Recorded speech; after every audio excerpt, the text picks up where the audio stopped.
बिछुए ह खा जा बुझाइए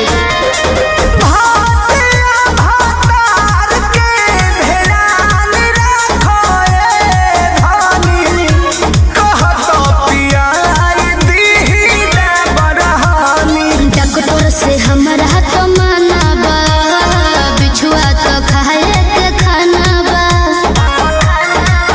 नहीं साइड इफेक्ट न पैदा करी रउए जाना तनी गरमी में का हो? गरमी में हो गरमी में मैदा फायदा करी हो गरमी में ओहो। गरमी में मैदा फायदा करी हो गरमी में अरे खा लो कहतनी ना खाए।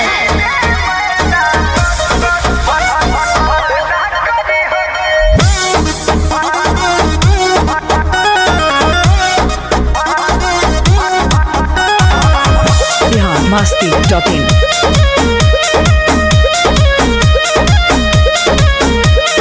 कृष्णा पे दर्दिया प्रमोद जी, रहुआ से बारे अनुरोध जी, मान जाइए ना।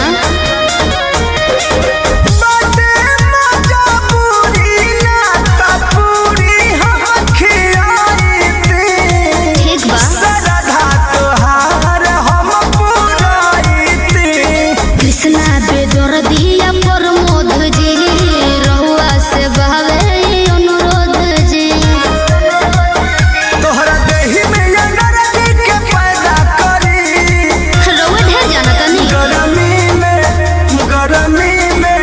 हो गरमी में मैदा फायदा करी हो गरमी में अरे ना जी। गरमी में मैदा फायदा करी हो गरमी में अरे भइलो करे सुनबा भैसन हटाई, छोड़े देलहु सारा जजू से मंगाई।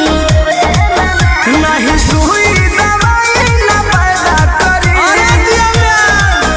गरमी में आ?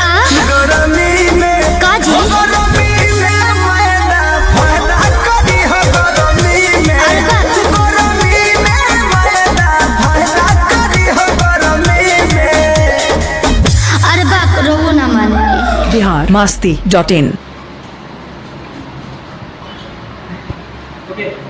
हाँ, ये कैसा लग रहा है आपको? बहुत ही अच्छा लग रहा है। बिल्कुल अभी डांस में शुरू एक्टिंग हुआ कि आप लोग देख सकते हैं मुंह बतासा जैसे। गए हैं बतासा से गरमी में आ? गरमी में का जी? गरमी